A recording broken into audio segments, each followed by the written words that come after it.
په نن ویډیو کې زه تاسو ته واقعا یو خوش خبر لرم. هغه خبر دا دی چې نن به تاسو له موږ سره په دغه چینل کې د 4000 مهم لغاتو د لړۍ پیل کولو شاهدان اوسئ. نو په دې هیله چې له موږ سره تر پایه په همدې چینل کې د 4000 مهم انګلیسي لغاتو لړۍ د پیل کولو یو ځای له موږ سره په همدې ویډیو کې شروع کړئ. یعنی نن ویډیو کې به زه تاسو ته د 4000 مهم لغاتو هغه ویډیویي درسونه شروع کړم کوم چې ډیر ورته ضرورت ده. یعنی که چیرې تاسو دغه زده کړئ او دغه 4000 لغات سره د جملو سره د ټاپک پکې کارونه زده کړئ، تاسو به وکولی شئ چې 80% انګلیش په صحیح توګه زده کړئ.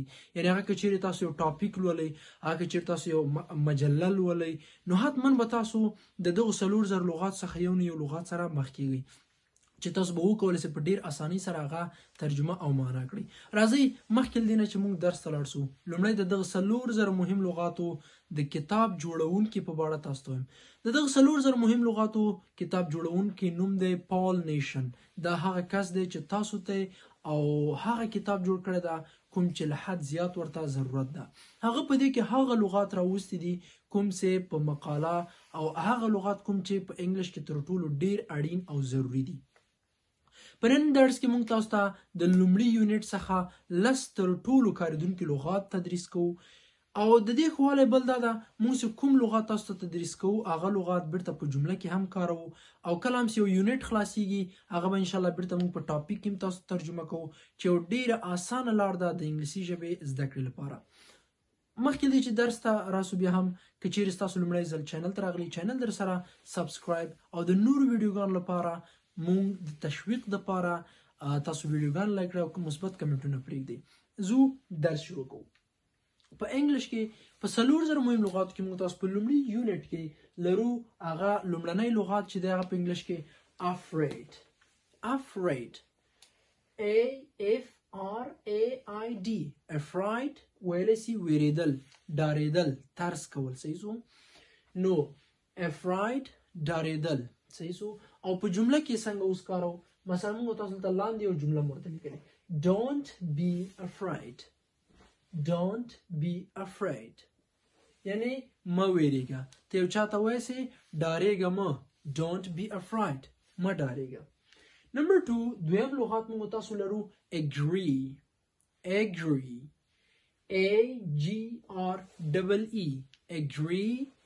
یعنی غاړه ایښودل، توافق کول، موافقه کول. صحیح سو؟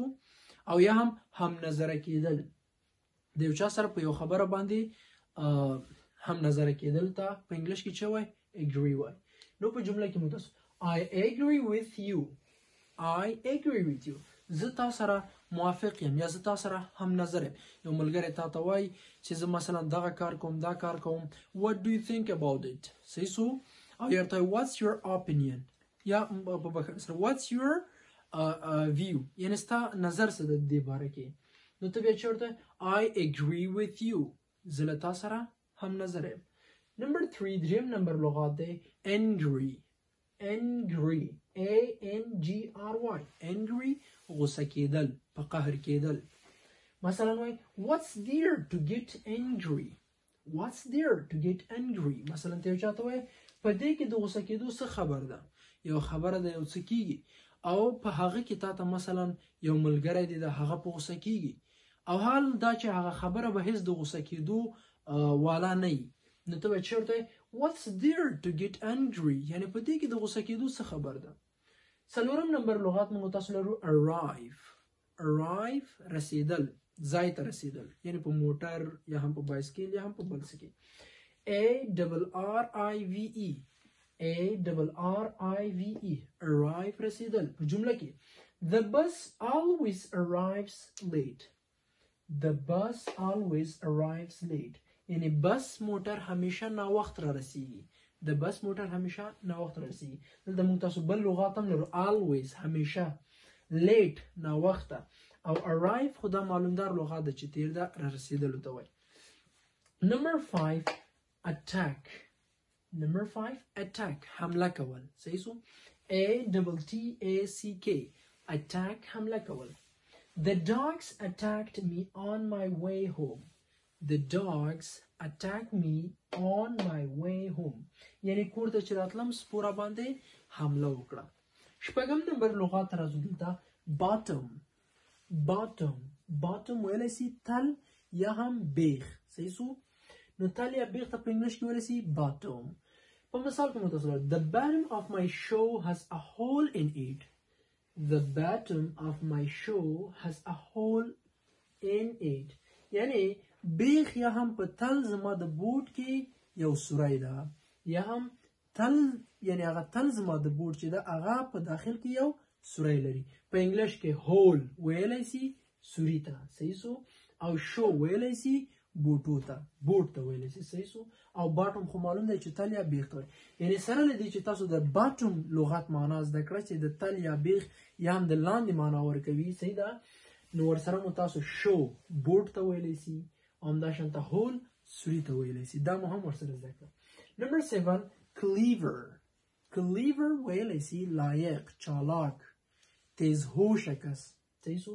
CLEAVER cleaver چالاک یا باهوش. په انګلیش کې دلته یو لغات don't be so clever. don't be so clever وای ډیر چالاکه کېږه مه یا هم ډیر چالاکه مه کېږه. نمبر 8 cruel. cruel ظالم ته ویلی سي CRUEL cruel ظالم. مثلا په مثال کې مو تاسو ورته لرو the people of Burma are so cruel. the people of Burma are so cruel. د برما خلک ډیر ظالم دي. دلته سره دی چې تاسو د cruel لغات معنا زده کړه، څنګه کې ورسره جمله هم زده کړه او بیا په جمله کې تاسو د دې لغات معنا هم زده کړله چې people ویلی سي خلکو ته. صحیح سو؟ او برما یو هیواد ده. نو are so cruel دوی ډیر ظالم دي. نمبر 9 finally ویلی سي بالاخره یا هم په آخر کې. نو FINALLY دا سپیل سو. finally بالاخره هم په آخر کې. تلفظ کو بخنه سره جمله کې کرو finally I got rid of him. finally I got rid of him و بالاخره هم په اخر کې ما ځان ترې خلاص کړ. کلام چې مثلا موږ تاسو کو پښتو کې وای کلام چې یو څوک د چا څخه ډیر تنگ راسي یا هم ډیر په تکلیف کې ډیر وزوروي نو بیا چې هغه کله ځان ترې نه خلاص کړي نو بیا چیرته وای finally I got rid of him. بالاخره ما دغه څخه خپل ځان خلاص کړ. نمبر 10 لسم نمبر لغات لرو موږ تاسو hide. HIDE hide ویلی سي پټول. صحیح سو؟ غلا کولو ته نسي ویلی کېږي چې کوم شی یو چیرې یو څوک غلا کوي هغه ته به هاید نه وایي. هاید هغه شي ته ویل کېږي چې ته د یو چا له سترګو څخه پټوي. صحیح ده؟ مثلا ته د یو ملګري سره ناست یې او هغه ملګری ستا څخه تلیفون اخلي داسې پټوي. صحیح سو؟ یو څه پې وراچوي نو دې ته ویلی سي هاید. Where did you hide my mobile? Where did you hide my mobile? تا وایي زما موبایل چیرته پټ کړی ده. صحیح ده؟ نو دا زموږ د نن ورځې 10 لغات سو. یعنی زه باوري یم تاسو کوشش وکړئ چې دغه لغات زده کړئ، کتابچو ته ورسوئ نوټ لپاره، ویډیو هم همداشانته در سره سیو کړئ چې د بل وخت لپاره که چیرې درس پکارېږي کولی سئ دغه درس در سره واورئ. انشاءالله چې فکر نکړم کوم مشکل په دې درس کې موجود وي. بیا هم که چیرې کوم درس کې مشکل پیدا کړي، کوم پوښتنه پیدا کړي، تاسو کولی سئ زموږ تیر درسونه وګورئ یا هم زموږ سره په کمنټ کې خپل سوال شریک کړئ.